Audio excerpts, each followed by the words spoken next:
مسلمانوں کو آنا چاہیے تھا پرسہ لینے کے لیے. ایک صاحب تو تلوار لے کے مدینے کی گلیوں میں ٹہل رہے تھے. اگر کسی نے یہ کہہ دیا کہ نبی اس دنیا سے چلے گئے تو میں اس کا سر قلم کر دوں گا. وہاں کہہ رہے تھے کہ نبی قتل ہو گئے. جہاں نبی زندہ تھے، جہاں نبی زندہ تھے وہاں کہہ رہے تھے کہ نبی قتل ہو گئے. اور جہاں نبی زندہ نہیں ہے چلے گئے، کہنے کہ اگر کسی نے کہہ دیا کہ وہ چلے گئے تو میں اس کا سر قلم کر دوں گا. یہ پالیسی آج تک سمجھ میں نہیں آئی کہ اگر زندہ ہے تو کہتے ہیں کہ نہیں چلے گئے، اگر چلے گئے تو کہتے ہیں کہ ہے. اس کا مطلب یہ ہوا اس کے پیچھے بھی کوئی راز تھا، اور اس کا راز کھلا سقیفہ. کسی کا انتظار کیا جا رہا تھا جو دیہات میں بیٹھا ہوا تھا. جب وہ آ گیا اور اس کے ساتھ یہ سارے کے سارے عبیدہ، اور وہ پوری ایک داستان ہے، پوری ایک مجلس پڑھی جا سکتی ہے سقیفہ ہی کے اوپر. نبی کی بیٹی گریا کرتی رہی، کوئی پرسہ لینے کے لیے نہیں آیا. چند لوگوں نے نماز جنازہ میں شرکت کی. 7 لوگ. اب ان کو چاہے 14 کر لیجئے، کتنا کر لیجئے، لیکن معتبر تاریخ جو ہے 7 لوگ صرف نبی کو غسل و کفن دیا گیا. اور عزیزان گرامی میں تو ایک جملہ کہتا ہوں، نبی کو کم سے کم غسل و کفن تو ملا. علی نے دفن تو کیا. آئیے اور آنے کے بعد رسول کے بیٹے کو دیکھیے، کربلا کی سرزمین پہ 3 دن کا بھوکا پیاسا. اور عزیزان گرامی خدا کی قسم زندگی ختم ہو جائے روتے روتے جب یہ علی کی بیٹی اپنا حق مانگنے کے لیے گئی ہے دربار میں. معلوم ہے کم سے کم 6 سے 8 گھنٹے بھرے دربار میں کھڑی رہی، بھرے دربار میں. اور 6 سال کی بچی زینب بار بار دروازے پہ آتی ہے کہ میری ماں ابھی نہیں آئی، میری ماں ابھی نہیں آئی. ماں کا انتظار کر رہی ہے، اور 6 سے 8 گھنٹے پوری دلائل پیش کرتے رہی، قرآن مجید کی آیات پیش کرتے. یہ وہ ہے کہ جب یہ آتی تھی تو نبی تعظیم کو کھڑے ہو جاتے تھے. آج بھرا دربار بیٹھا رہا اور رسول کی شہزادی کھڑی رہی. اور جب یہ 6 یا 8 گھنٹے کے بعد واپس آئی ہے تو ایک مرتبہ زینب پیروں سے لپٹ گئی. اور جیسے ماں کے پیروں سے لپٹی تو کیا دیکھا؟ ماں کے پیروں سے پائچہ ہٹا. بیٹی نے دیکھا کہ ماں کے پیروں پہ ورم آ گیا ہے. ایک مرتبہ چلا کے کہا، امائی آپ کے پیروں پہ ورم کیسا ہے؟ کہا کہ بیٹا میں جب سے گئی تھی تب سے میں کھڑی، مجھ سے کسی نے بیٹھنے کے لیے نہیں کہا.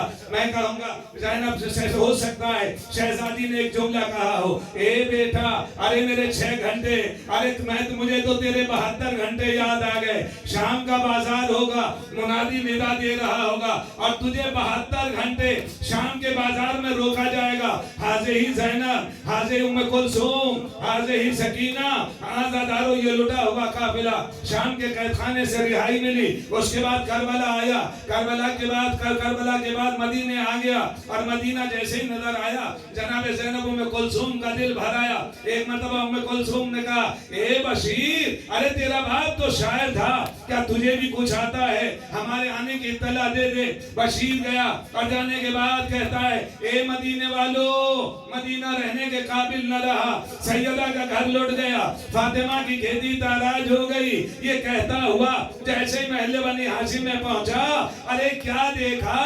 ایک ضعیفہ کھڑی ہوئی ہے، ہاتھ میں ایک عصا ہے، ایک بچہ انگلی پکڑے کھڑا ہے. بچہ چلا کے کہتا ہے، اے اماں میرے بابا کا عالم آ گیا. کہا کہ اسے میرے قریب بلا کے لے گیا.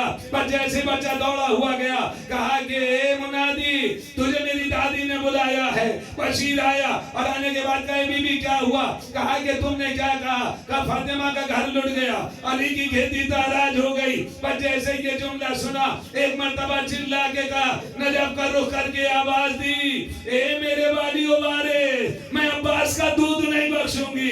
ارے سیدہ کا لال مارا گیا، میرا عباس دیکھتا رہا. بس یہ سننا تھا. بشیر نے پلٹ کے کہا، اے بی بی ایسا نہ کہو، ارے پہلے تمہارا لال مارا گیا. بس ایک مرتبہ ام البنین نے اپنے کو سنبھالا. کہا کہ وہ کون تھا عرب میں جس نے میرے بچے کو مارا؟ کہا اسے دھوکے سے مارا گیا، پہلے اس کے بازو کٹے پھر اس کے بعد اس کے سر پہ گرز لگا. کہا کہ یہ بتلاؤ ارے جب کوئی گھوڑے سے گرتا تھا تو کیسے گرتا تھا؟ کہا دونوں ہاتھ ٹیک دیتا تھا. ہائے میرا عباس کا منہ کے بل زمین پہ آیا، جنت البقیع سے شہزادی آ گئی. اے عباس ارے تیری ماں آ گئی. جناب فاطمہ نے اپنی آغوش میں لے لیا. بس عزاداروں مجھ سے کہا گیا ہے تھوڑے سے یہ آخری مجلس ہے، پھر باقاعد حیات اگر زندہ رہے تو کبھی موقع لے گا تو انشاءاللہ پڑھ دیے جائیں گے۔ ایک مرتبہ ام البنین نے پلٹ کے کہا اے بشیر مجھے یہ بتلا دے علی کی بیٹی کہاں ہے، مجھے علی کی بیٹی سے ملنا ہے۔ کہ پشت مدینہ پہ خیمے لگے ہیں، کہا کہ مجھے وہاں لے چل۔ بس یہ اشارہ کرتا ہے، آگے آگے ام البنین ہے، پیچھے پیچھے بشیر ہے، اشارہ کرتا چلا جاتا ہے کہ یہ جو سامنے خیمے لگے ہیں یہ بیویوں کے ہیں، پہلا خیمہ جو ہے یہ علی کی بیٹی کا ہے۔ بس جیسے ام البنین گئی کلیجہ پکڑ کے سنیے، اگر عزادارو رونا نہیں آ رہا ہے رونے کی شکل بنا لیجئے، اگر یہ بھی نہ کر سکو ارے چہرہ نیچے کر دو۔ سیدہ آ گئی پرسہ لینے کے لیے، بس جیسے دروازے پہ پہنچی کیا دیکھا ایک کمزور و ناتما ضعیف ارے خیمے کے دروازے پہ بیٹھا ہے۔ ام البنین نے کہا ایوہ الشیخ، ارے شیخ مجھے اندر جانے کا راستہ دے دے۔ اس نے اٹھنا چاہا، اس سے اٹھا نہ گیا، دوبارہ سے پلٹ کے کہا اے شیخ کیا تو مجھے پہچانتا نہیں، میں علی کی زوجہ۔ پھر اس نے اٹھنا چاہا، اس سے اٹھا نہیں گیا۔ پر تیسری مرتبہ ام البنین نے پلٹ کے کہا ارے تجھے پتا نہیں ہے میں عباس کی ماں ہوں۔ بس یہ سننا تھا۔ اس نے اپنے زانوؤں پہ ہاتھ رکھ کے نجف کا رخ کر کے آواز دی اے بارے دادا، دادی نے پہچاننے سے انکار کر دیا۔ بس یہ سننا تھا۔ شہزادی نے کلیجے سے لگا دیا اے بیٹا سجاد، ارے تیری عمر یہ نہیں تھی، تو ضعیف ہو گیا۔ اماں میرا بابا مارا گیا، اماں میرا بھائیا مارا گیا، اماں میرا چچا بازو کٹا کے سو گیا، اماں میرا اصغر۔ بس یہ سنتے سنتے ام البنین نے پلٹ کے کہا اے بیٹا تیری دمادم بھوبی کہاں ہے؟ کہا خیمے میں چلی جائیے۔ بس جیسے خیمے میں قدم رکھا تو کیا دیکھا ایک کمزور و ناتما، سر کے بال سفید، چہرے پہ جھرٹیں، سر نیچے کیے ہوئے، زبان پہ یا حسین یا حسین۔ ام البنین آگے بڑھی، بڑھنے کے بعد کہتی ہے اے بی بی علی کی بیٹی کہاں ہے؟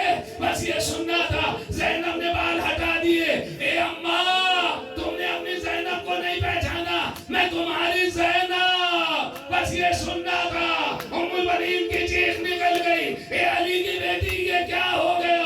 جب تم گئی تھی تو تمہارے سر کے بال ارے سیاہ تھے، تمہارے چہرے پہ جھرٹیں پڑ گئی۔ کہا کہ اماں میرا بھائیا پیاسا مارا گیا، اماں میرا عباس مارا گیا، اماں جا قاسم زندگی میں پامال ہو گیا۔ زینب نے کربلا کے مسائل بیان کرنے شروع کر دیے۔ بس مجلس ختم ہو رہی ہے۔ ایک مرتبہ ام البنین نے زینب کو اپنی باہوں میں لے لیا۔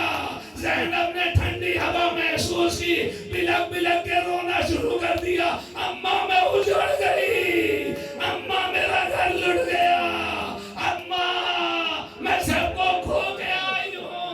بس یہ کہتے کہتے ام البنین نے پلٹ کے کہا اے بیٹا یہ بتلاؤ جب تمہارا لال تمہارا ماجایا مارا گیا میرا عباس کہاں تھا؟ کہا کہ اماں میرا بھائیا عباس پہلے بازو کٹا کے سو گیا تھا۔ کہا کہ سنو میرے سوال کا جواب دے دو۔ کہا کہ اماں میرے اندر طاقت نہیں ہے میں کسی سوال کا جواب دے پاؤں، بس جلدی بتائیے کیا سوال ہے؟ کہا یہ بتلاؤ میرے عباس سے تیرا ماجایا خوش تھا یا نہیں؟ کہا اماں بہت خوش تھا، اماں بہت خوش تھا۔ کہا کیسے پتا چلا کہ خوش تھا؟ کہا اماں جب ہمیں کربلا اور کوفہ کے بیچ میں روکا گیا تو ایک مرتبہ چاروں طرف سے بھیڑ دوڑی، کسی کے ہاتھ میں پتھر تھا، کسی کے ہاتھ میں ڈھیلا تھا، کسی کے ہاتھ میں آگ تھی، اور سب جمع ہو گئے۔ ایک شخص شمر کے پاس آیا اور آنے کے بعد کہتا ہے اے شمر یہ بتلا جب تو حسین کو ذبح کر رہا تھا،